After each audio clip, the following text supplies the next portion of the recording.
بسم الله الرحمن الرحيم. تبارك الذي بيده الملك وهو على كل شيء قدير، الذي خلق الموت والحياة ليبلوكم أيكم أحسن عملا وهو العزيز الغفور، الذي خلق 7 سماوات طباقا ما ترى في خلق الرحمن من تفاوت فارجع البصر هل ترى من فطور، ثم ارجع البصر كرتين ينقلب إليك البصر خاسئا وهو حسير، ولقد زينا السماء الدنيا بمصابيح وجعلناها رجوما للشياطين وأعتدنا لهم عذاب السعير، وللذين كفروا بربهم عذاب جهنم وبئس المصير. إذا ألقوا فيها سمعوا لها شهيقا وهي تفور تكاد تميز من الغيظ كلما ألقي فيها فوج سألهم خزنتها ألم يأتكم نذير؟ قالوا بلى قد جاءنا نذير فكذبنا وقلنا ما نزل الله من شيء إن أنتم إلا في ضلال كبير. وقالوا لو كنا نسمع أو نعقل ما كنا في أصحاب السعير، فاعترفوا بذنبهم فسحقا لأصحاب السعير. إن الذين يخشون ربهم بالغيب لهم مغفرة وأجر كبير. وأسروا قولكم أو اجهروا به إنه عليم بذات الصدور. ألا يعلم من خلق وهو اللطيف الخبير. هو الذي جعل لكم الأرض ذلولا فامشوا في مناكبها وكلوا من رزقه وإليه النشور. أأمنتم من في السماء أن يخسف بكم الأرض فإذا هي تمور، أم أمنتم من في السماء أن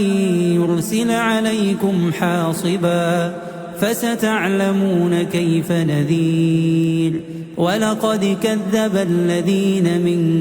قبلهم فكيف كان نكير. أولم يروا إلى الطير فوقهم صافات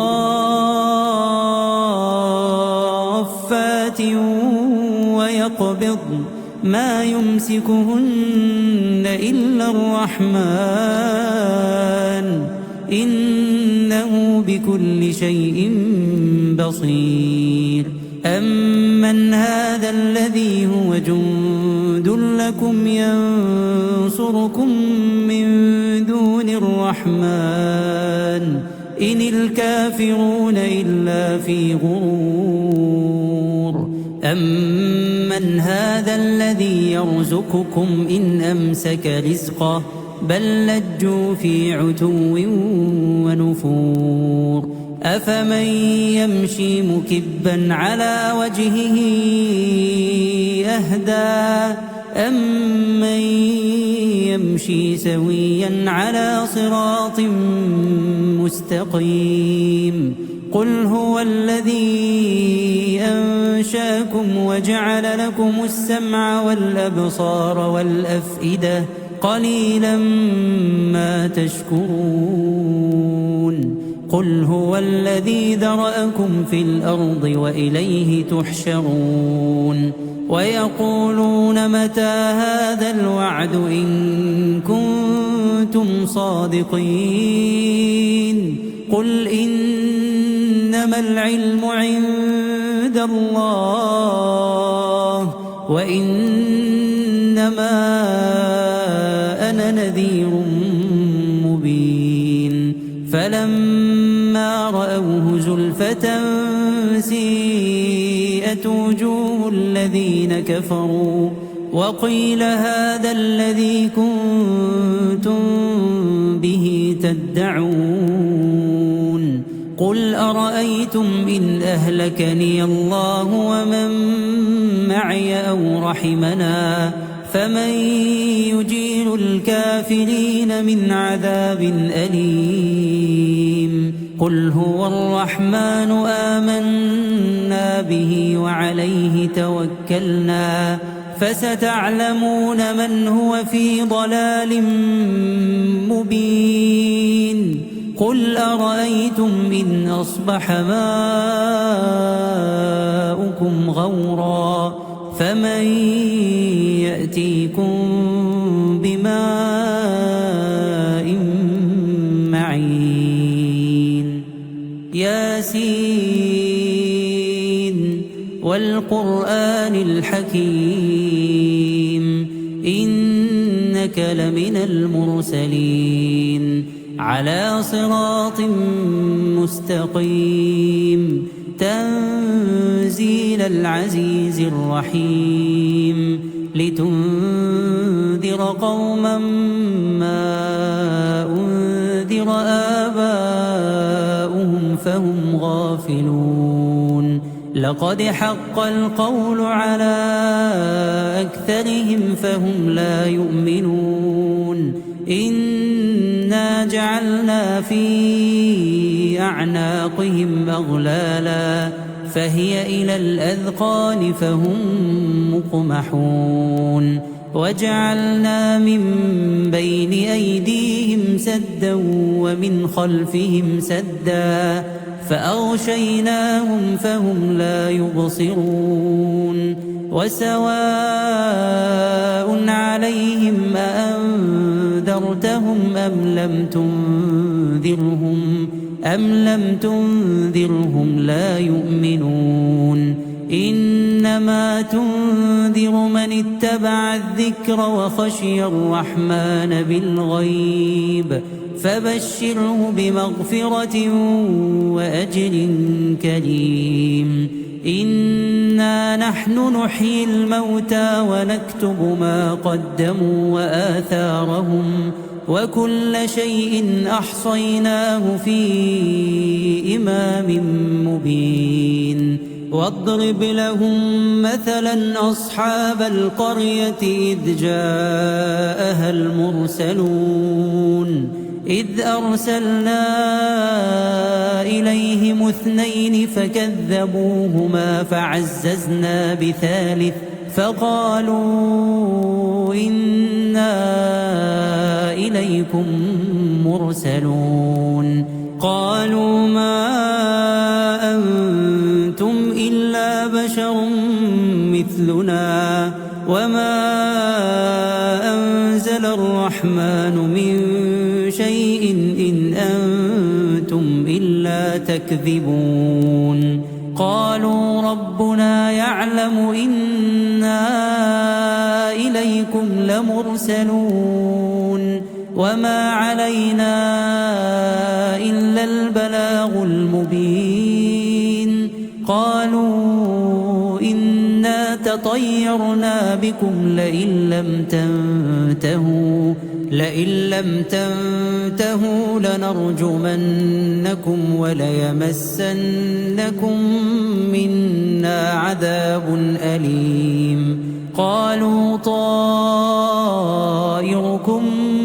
معكم أئن ذكرتم بل أنتم قوم مسرفون وجاء من أقصى المدينة رجل يسعى قال يا قوم اتبعوا المرسلين اتبعوا من لا يسألكم أجرا وهم مهتدون وما لي لا أعبد الذي فطرني وإليه ترجعون أأتخذ من دونه آلهة إن يردني الرحمن بضر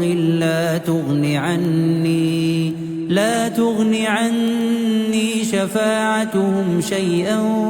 ولا ينقذون إني إذا لفي ضلال مبين إني آمنت بربكم فاسمعون قيل ادخل الجنة قال يا ليت قومي يعلمون بما غفر لي ربي وجعلني من المكرمين وما أنزلنا على قومه من بعده من جند من السماء وما كنا منزلين إن كانت إلا صيحة واحدة فإذا هم خامدون يا حسرة على العباد ما يأتيهم من رسول إلا كانوا به يستهزئون ألم يروا كم أهلكنا قبلهم من القرون أنهم إليهم لا يرجعون وإن كل لما جميع لدينا محضرون وآية لهم الأرض الميتة أحييناها وأخرجنا منها حبا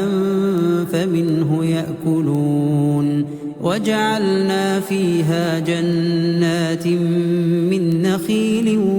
وأعناب وفجرنا فيها من العيون ليأكلوا من ثمره وما عملته أيديهم أفلا يشكرون سبحان الذي خلق الأزواج كلها مما تنبت الأرض ومن أنفسهم ومما لا يعلمون وآية لهم الليل نسلخ منه النهار فإذا هم مظلمون والشمس تجري لمستقر لها ذلك تقدير العزيز العليم والقمر قدرناه منازل حتى عاد كالعرجون القديم لا الشمس ينبغي لها أن تدرك القمر ولا الليل سابق النهار وكل في فلك يسبحون وآية لهم أنا حملنا ذريتهم في الفلك المشحون وخلقنا لهم من مثله ما يركبون وإن نشأ نغرقهم فلا صريخ لهم ولا هم ينقذون إلا رحمة منا ومتاعا إلى حين وإذا قيل لهم اتقوا ما بين أيديكم وما خلفكم لعلكم ترحمون وما تأتيهم من آية من آيات ربهم إلا كانوا عنها معرضين وإذا قيل لهم أنفقوا مما رزقكم الله قال الذين كفروا للذين آمنوا أنطعم من لو يشاء الله أطعمه إن أنتم إلا في ضلال مبين ويقولون متى هذا الوعد إن كنتم صادقين ما ينظرون إلا صيحة واحدة تأخذهم وهم يخصمون فلا يستطيعون توصية ولا إلى أهلهم يرجعون ونفخ في الصور فإذا هم من الأجداث إلى ربهم ينسلون قالوا يا ويلنا من بعثنا من مرقدنا هذا ما وعد الرحمن وصدق المرسلون إن كانت إلا صيحة واحدة فإذا هم جميع لدينا محضرون فاليوم لا تظلم نفس شيئا ولا تجزون إلا ما كنتم تعملون إن أصحاب الجنة اليوم في شغل فاكهون هم وأزواجهم في ظلال على الأرائك متكئون لهم فيها فاكهة ولهم ما يدعون سلام قولا من رب رحيم وامتازوا اليوم أيها المجرمون ألم أعهد إليكم يا بني آدم ألا تعبدوا الشيطان إنه لكم عدو مبين وأن اعبدوني هذا صراط مستقيم ولقد أضل منكم جبلا كثيرا أفلم تكونوا تعقلون هذه جهنم التي كنتم توعدون اصلوها اليوم بما كنتم تكفرون اليوم نختم على أفواههم وتكلمنا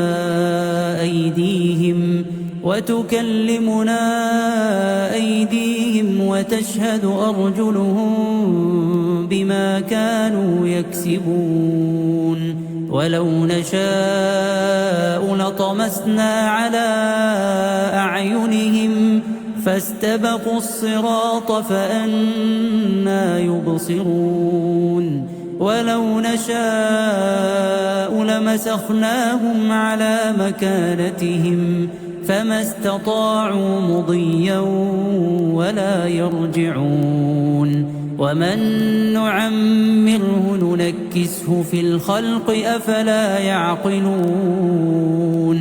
وما علمناه الشعر وما ينبغي له إن هو إلا ذكر وقرآن مبين لينذر من كان حيا ويحق القول على الكافرين أولم يروا أنا خلقنا لهم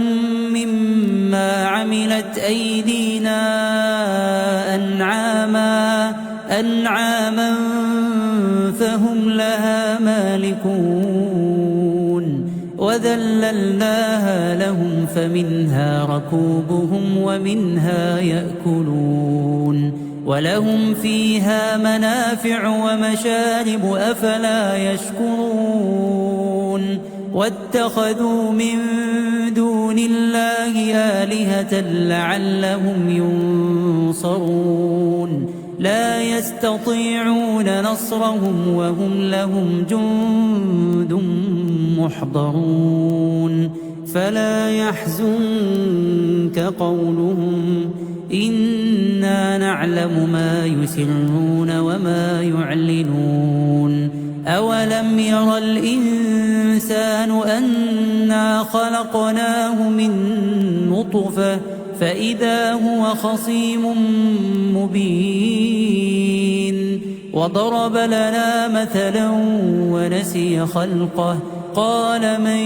يحيي العظام وهي رميم قل يحييها الذي أنشأها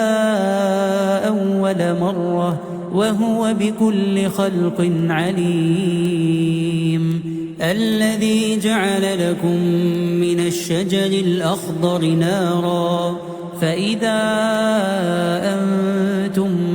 منه توقدون أوليس الذي خلق السماوات والأرض بقادر على أن يخلق مثلهم بلى وهو الخلاق العليم إنما أمره إذا أراد شيئا أن يقول له كن فيكون فسبحان الذي بيده ملكوت كل شيء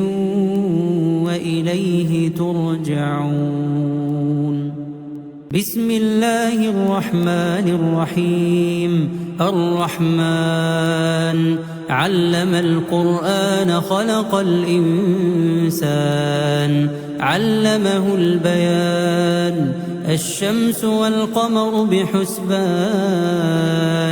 والنجم والشجر يسجدان والسماء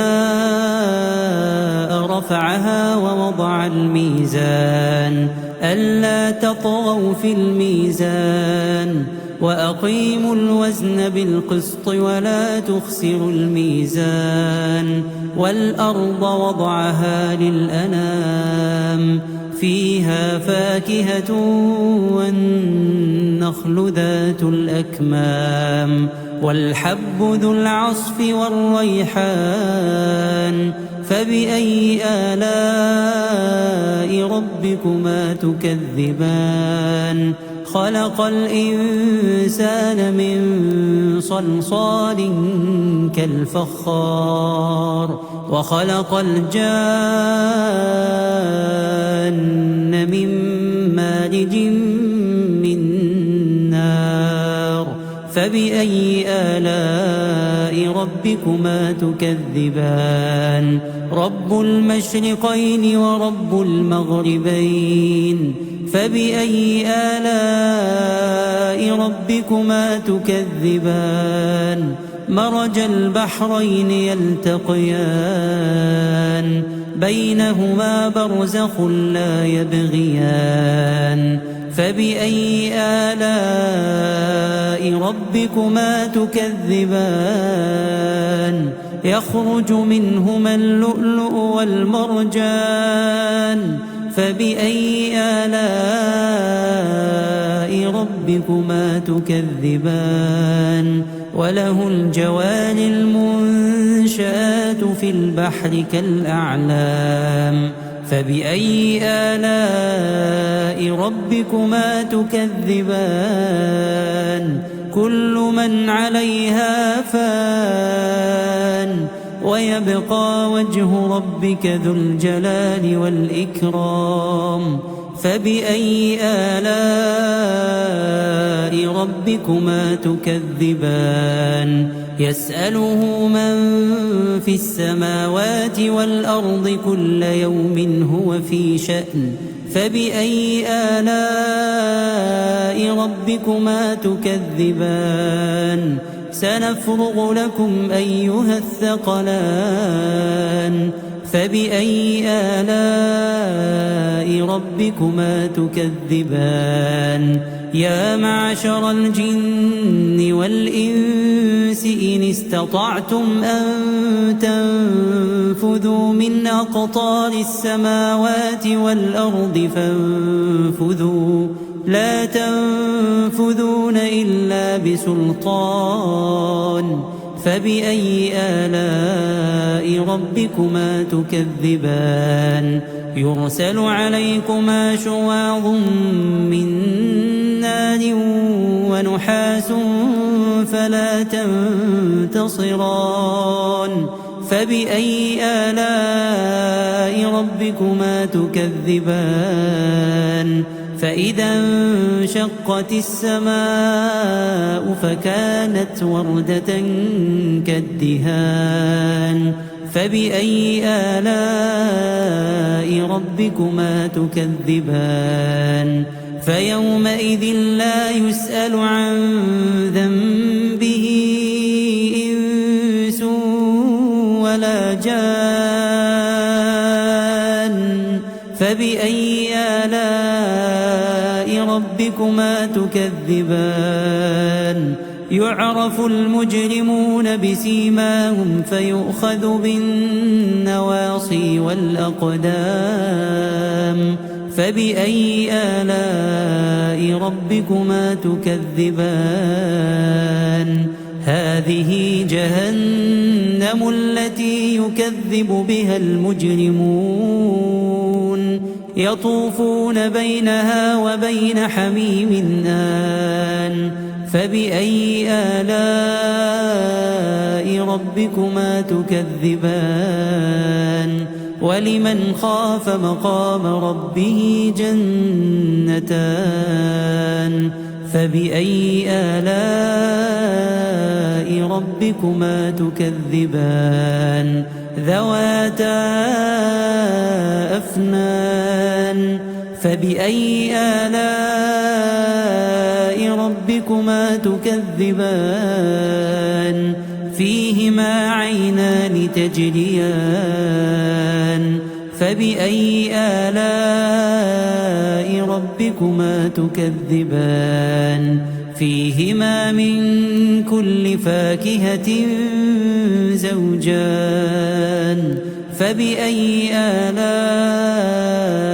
ربكما تكذبان متكئين على فرش بطائنها من استبرق وجنى الجنتين دان فبأي آلاء ربكما تكذبان فيهن قاصرات الطرف لم يطمثهن إنس قبلهم ولا جان فبأي آلاء ربكما تكذبان كأنهن الياقوت والمرجان فبأي آلاء ربكما تكذبان هل جزاء الإحسان إلا الإحسان فبأي آلاء ربكما تكذبان ومن دونهما جنتان فبأي آلاء ربكما تكذبان مدهامتان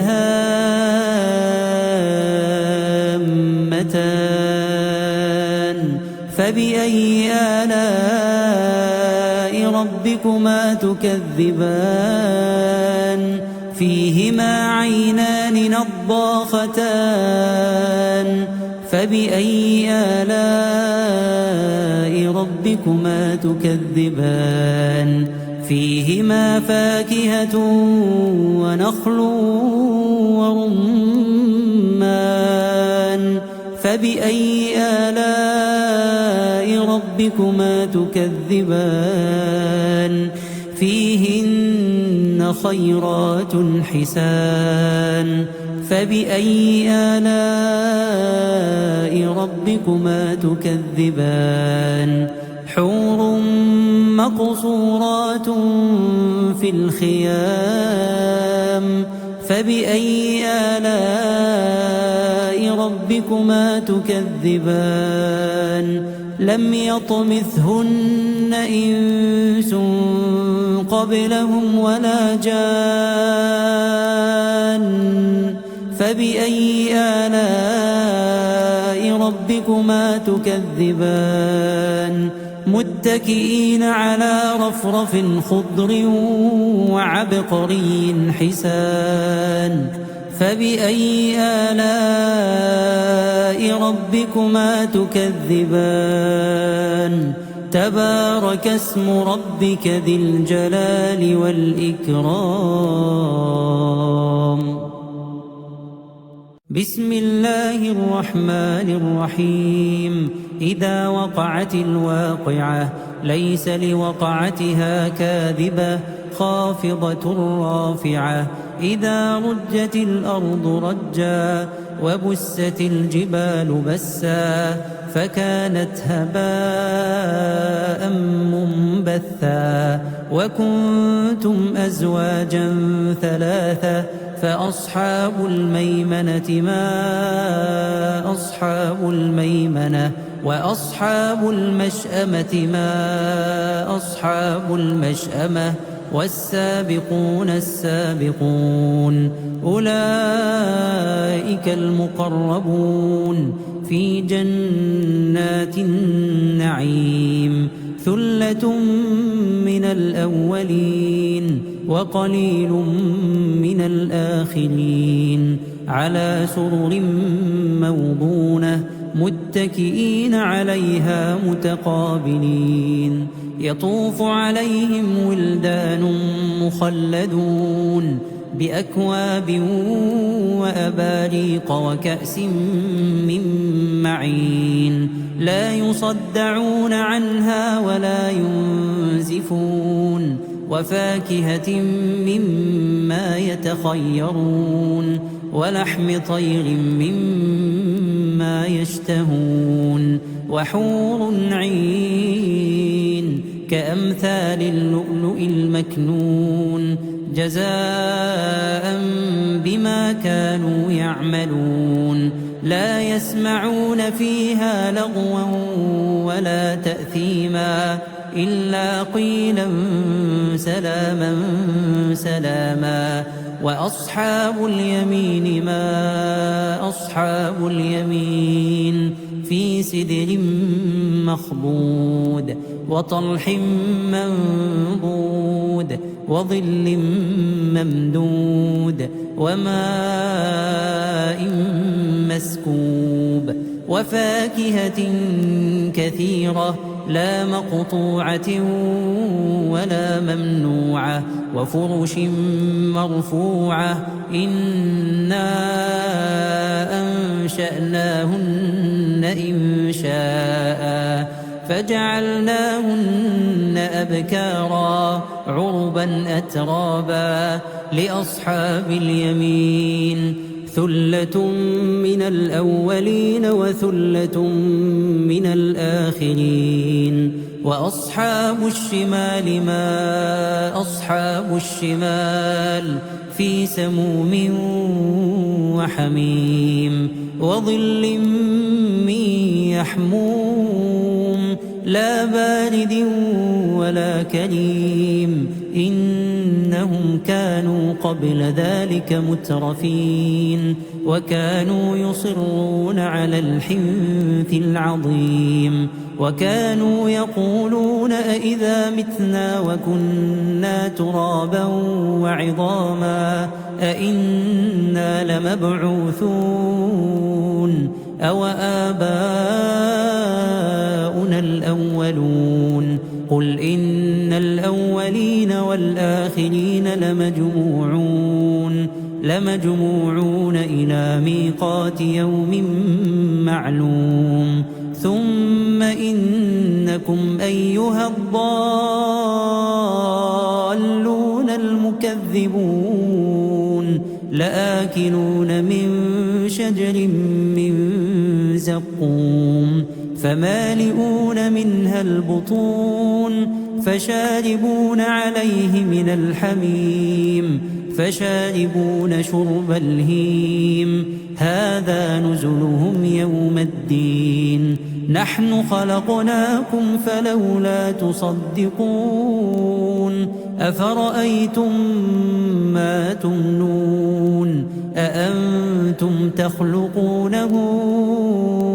أم نحن الخالقون نحن قدرنا بينكم الموت وما نحن بمسبوقين على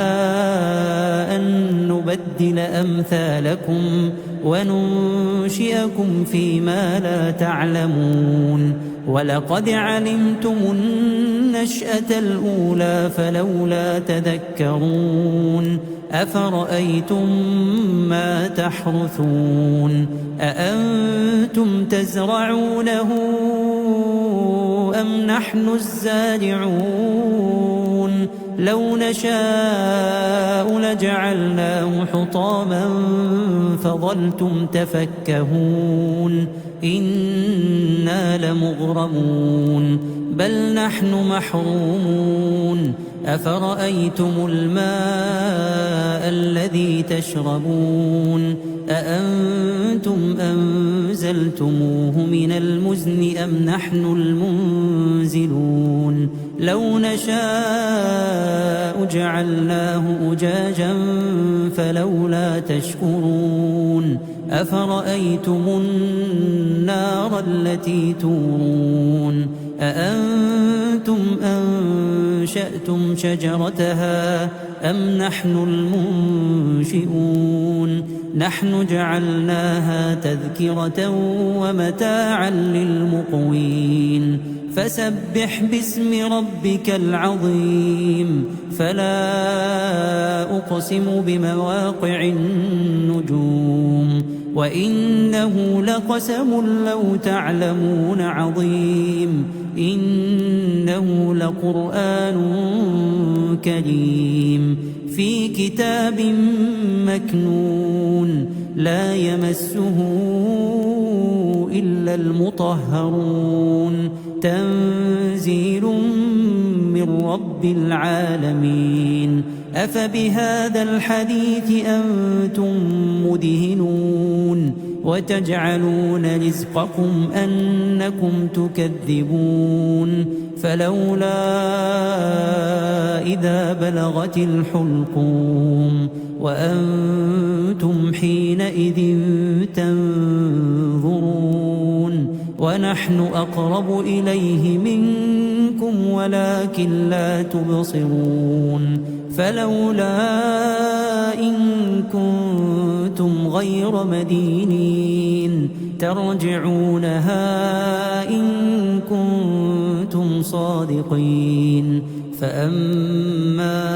إن كان من المقربين فروح وريحان وجنة نعيم وأما إن كان من أصحاب اليمين فسلام لك من أصحاب اليمين وأما إن كان من المكذبين الضالين فنزل من حميم وتصلية جحيم إن هذا لهو حق اليقين فسبح باسم ربك العظيم